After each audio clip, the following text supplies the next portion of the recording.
Paano po masasabing palabas lamang ang ICI? Ang ICI, ang mga miyembro po nito, ay nagtatrabaho. Malamang ay hindi na halos nakakatulog at that time dahil puno at overwhelmed sila sa mga dokumento at mga ebidensyang natatanggap nila. Nakakalungkot na may mga ganitong klaseng tao na hindi nakikita ang kagandahang ginagawa ng gobyerno. Ang nakikita lamang nila ay puro negatibo. Gumagawa ng kwento, nag-iimbento ng mga walang saysay na istorya para masiraan lang ang gobyerno. At patungkol naman po, binanggita po natin, pag-shield, hindi po ito para mag-cover up ni Numan. Dahil ang Pangulo, sinabi ng makailang beses, uulit-ulitin ko po, walang sinasanto. Kaalyado, kamag-anak, kaibigan, kung kinakailangan maimbestigahan, imbestigahan. Yan po ang utos ng Pangulo. Congressman Pulong Duterte questions the motive behind the filing of impeachment case against the president. He said that the lawyer who filed the impeachment against PBBM is the same lawyer who represented the First Lady in this disbarment case against Attorney Glenn Chong. May we have your comment on that?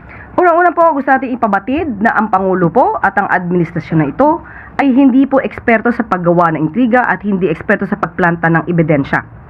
Kung yun po ang kanilang nailagay na grounds for the impeachment ng ating Pangulo, malamang ay wala silang makitang ibang dahilan para ma-impeach ang Pangulo.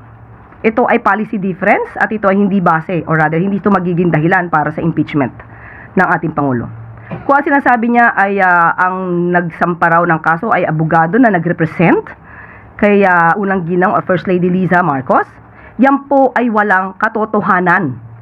So sana po ay matapos na ang pagiging source of fake news ng mga kaalyado nila. Dahil ang First Lady po ay hindi po nagsasampa ng disbarment case. Hindi po niya abogado ang nasabing nagsampa ng impeachment complaint sa Pangulo. At kung nagsampa man siya ng disbarment case, ito ay on his own volition. So hindi po niya nire-represent ang unang ginang. So that's fake news. Also, he mentioned that this is just the impeachment is just a scripted distraction. Just to clarify things, may kinalaman po ba dito yung administration? Definitely none. Kaya nga sabi natin, hindi po tayo sangkot sa anumang pagplanta ng ebidensya katulad ng ginawa ng kanyang ama. Sila lamang po yata ang sanay sa ganon. So sa panahon po ni Pangulo Marcos Jr., nirerespeto po natin ang konstitusyon, ang proseso at ang due process. Thank you, Sir. Sunod na tanong mula kay Ivan Mayrina, GMA7.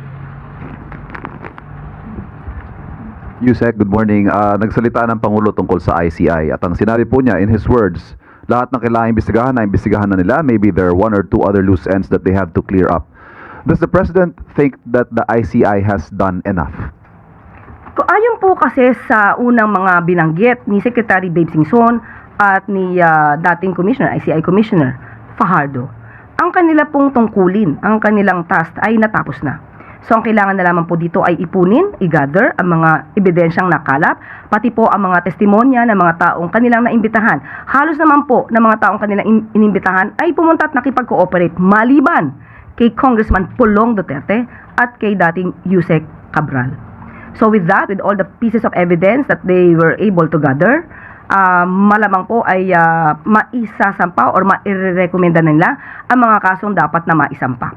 Sa ngayon po, sinabi naman din po ng Pangulo, depende pa rin po yan sa magiging naging trabaho at dapat makita kung hanggang saan na po ba naging trabaho ng ICI. At sabi naman din po ng ICI, sila ay magbibigay ng report ng kanilang mga na-accomplish sa Pangulo para malaman natin ang mga susunod na hakbang. May ilang kongresista pong nadismaya sa pahayag na ito ng Pangulo at kinwestiyon ang kanyang sinseridad sa pagbuo ng ICI.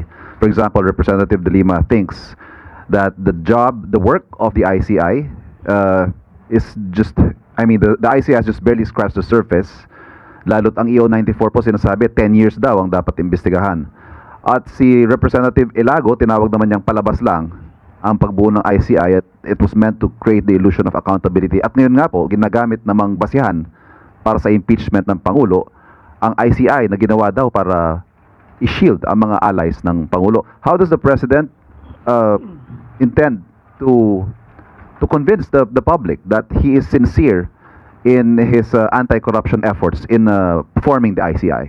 Kitang-kita naman po kung ano po ang naging effort ng Pangulo at ng administrasyon na ito para masawata ang korupsyon sa bansa, especially with regard to the anomalous flood control projects.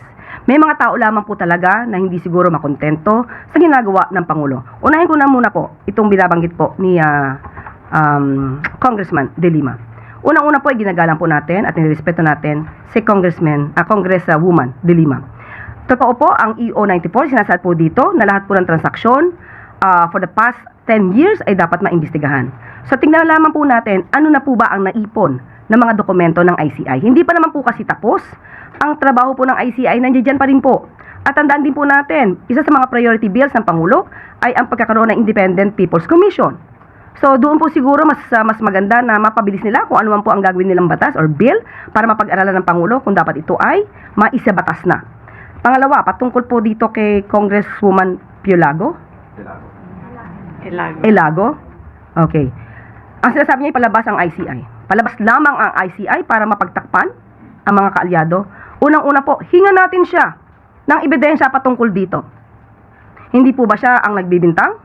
Hindi po ba siya ang dapat na hingan natin ng ebidensya? Ano ang ebidensya niya para masabi ang pagbibintang na ito? Tandaan po natin, ayoko man banggitin, pero ang kasama ng Pangulo sa alyansa ay walang iba kundi ang dating Senator Bong Revilla. At si Senator Bong Revilla ay sumuko po. Ginalang ang proseso. Iginalang ang warrant of arrest, iginalang ang korte. Paano po masasabing palabas lamang ang ICI? Ang ICI, ang mga miyembro po nito, ay nagtatrabaho. Malamang ay hindi na halos nakakatulog at that time dahil puno at overwhelmed sila sa mga dokumento at mga ebidensyang natatanggap nila. Nakakalungkot na may mga ganitong klaseng tao na hindi nakikita ang kagandahang ginagawa ng gobyerno. Ang nakikita lamang nila ay puro negatibo. Gumagawa ng kwento, nag-iimbento ng mga walang saysay na istorya para masiraan lang ang gobyerno. At patungkol naman po, binanggita po natin, pag-shield, hindi po ito para mag-cover up ni Numan. Dahil ang Pangulo, sinabi ng makailang beses, uulit-ulitin ko po, walang sinasanto. Kaalyado, kamag-anak, kaibigan, kung kinakailangan maimbestigahan, imbestigahan. Yan po ang utos ng Pangulo. Bilang House Majority Leader, the presidential son might be put in a situation where he has this ministerial duty to put in the order of business the impeachment complaint against his own father. Has the father and son spoken about this at ano ho ang payo ng Pangulo sa kanyang anak?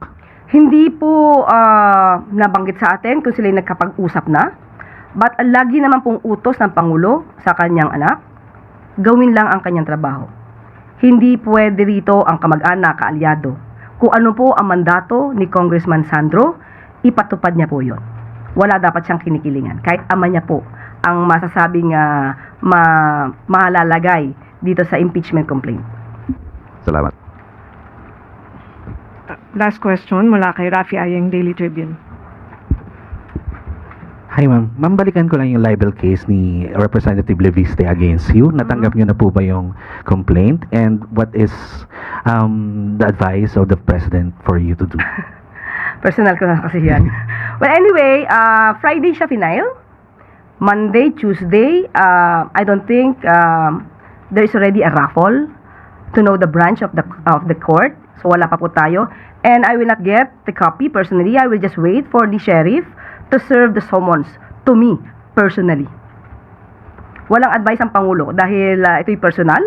At ito naman po ay nasabi natin sa ating vlog, sa ating YouTube channel kung saan tayo explain ng mga legal implications ng conflict of interest, transfer, and pag-divest ng mga korporasyon na mayroong franchise. So, yun lamang po yun. May follow-up question mula kay Ace Romero, Philippine Star. Mike. Good morning, Asek. Pero hindi kaya magiging magandang pang-counter sa mga ganitong kritisismo ay finally mag-appoint na ng mga kapalit ng mga nag-resign na commissioner given na mismo yung ICI nagsasite na po ng mga constraints nila. Bagamat sinabi ninyo dati na hindi naman makahahadlang sa pag-recommend ng cases yung one member lang siya, no? Pero meron na ring mga constraints na sinasite yung ICI because of the lack of commissioners. So ano po yung take nyo dito? Hindi po talaga ito makakaapekto sa pag-iimbestiga, sa patuloy na pag-iimbestiga ng anomalya sa flood control projects. Kahit sabihin po natin na nag-iisa lamang si Justice Reyes, sinabi po natin kompleto na po malamang ang mga ebidensya at magre-report naman po sila sa Pangulo. So ang tanong natin, titignan po ng Pangulo kung kinakailangan pang mag-appoint ng panibagong miyembro ng ICI. At kahit po sabihin natin na ang ICI ay padating na sa kanyang katapusan kung tapos na po talaga ang kanilang mga trabaho. Nandiyan po ang Ombudsman. Nandiyan po ang DOJ. Sila po ay masigasig din nag-iimbestiga patungkol sa mga korupsyon. So hindi po masasabi na nawawala ng pag-asa ang taong bayan para siyasatin ang mga ganitong klaseng anomalya. Meron pa pong 2 investigative bodies, nandiyan pa rin po ang ibang law enforcement agencies na magtutulong-tulong para po maimbestigahan ito. Ang ICI po kasi ay fact-finding committee, pasimula lamang po para makaalagwa ang pag-iimbestiga dito sa napakmalawak na issue ng anomalyang flood control projects. Ano po yung circumstances na magpaprad sa ating Pangulo na mag-appoint ng mga kapalit ng mga nag-BTO na members? Titingnan muna kung ano yung maging report ng ICI at doon po titingnan kung ano yung susunod na hakbang. Salamat po. Sunod na tanong mula kay Ann Soberano, Bombo Radio. Yusek, good morning. Reaction lang po from Malacanang sa pahayag po ni House Committee on Justice, Vice Chair at Bukidnon Representative Jonathan Flores na umano'y nag-overreach ang Supreme Court sa pagtakda ng mga bagong parameters sa impeachment. Ito po ay kasunod doon sa impeachment noon kay BP Sara. Noon pa po natin sinabi na ang desisyon po ng Supreme Court ay igagalang po ng Palasyo, igagalang po ng Pangulo. Kung yan naging opinion po ng miyembro ng kongresista, opinion niya po yan. At malamang ay isa ito sa grounds ng kanilang motion for reconsideration. So wala po tayong masasabi niyan kasi yun po yung kanilang inilalaban sa ngayon sa ating pagkakaalam. Okay. Follow up lang din po ay Yusek. Sinabi din po ni Kong Flores na kapag ang unang impeachment complaint laban kay PBBM ay official lang na i-refer at initiated na po sa House Committee on Justice, wala nang ibang reklamong maaaring tanggapin sa loob ng 1 taon, alunsunod po ito sa 1-year bar rule ng konstitusyon. Sa pananaw po ba ng Malacanang, nagkakaroon ito ng bentahe o magkaroon ito ng bentahe, lalo't may iba pang grupo na nagpahayag ng intensyong magsampa ng hiwalay na impeachment laban sa Pangulo? Hindi po natin masasabi na ang pagpa-file ng impeachment complaint paunahan ay bentahe sa Pangulo. Kahit sino pa po ang nag-file niyan. Hindi maganda sa imahe ng Pangulo na siya ay masampahan ng impeachment complaint. Hindi rin po ito maganda sa pananaw ng mga ekonomista sa ating ekonomiya dahil nakikita po may mga taong di umano na hindi satisfied or negatibo sa pagtatrabaho ng Pangulo. So hindi po ito bentahe. Kahit sino pa po ang nagsampa niyan.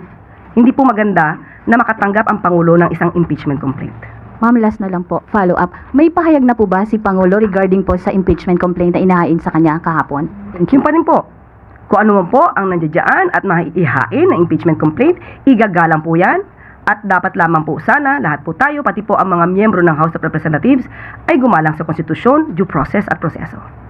Yusek, with the latest turn of events, in particular, itong nangyari kay dating Senador Bong Revilla, simula na ba ito ng pagpapanigot doon sa mga big fish na nasasangkot sa flood control project?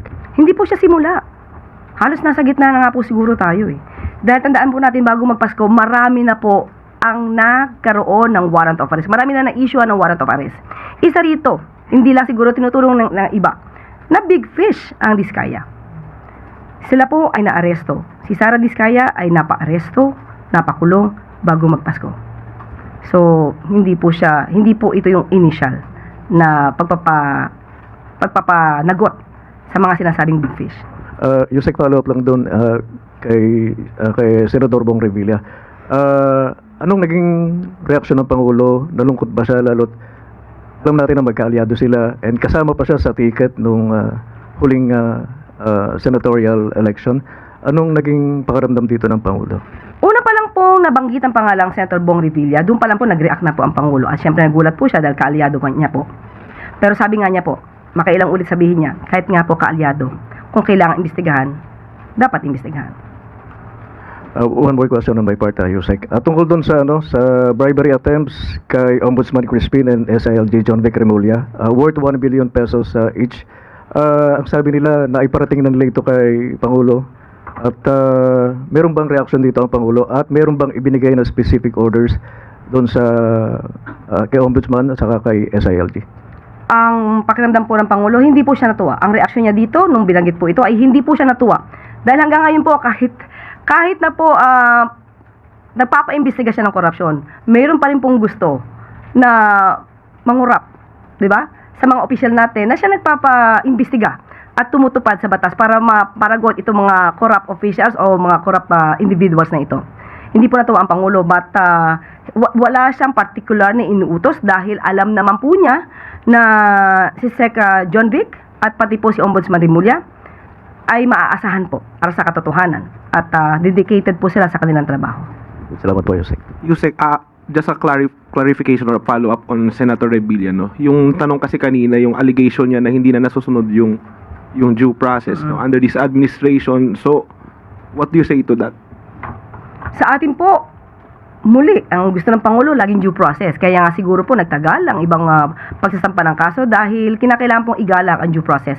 Sabi ko nga po, kung yan po ang naging opinion ng dating Senador, Bong Revilla, malamang gagamitin niya po yan bilang kanyang depensa. So kung ganyan po yung paniniwala niya, kailangan din naman po niya itong idepensa or panindigan at magbigay siya ng mga ebidensya patungkol dito. As far as the administration is concerned, hindi totoo yun na meron pa ring rule of law na yung proseso na susunod under this admin. Yes, at yan po ang utos ng Pangulo. Okay, salamat po.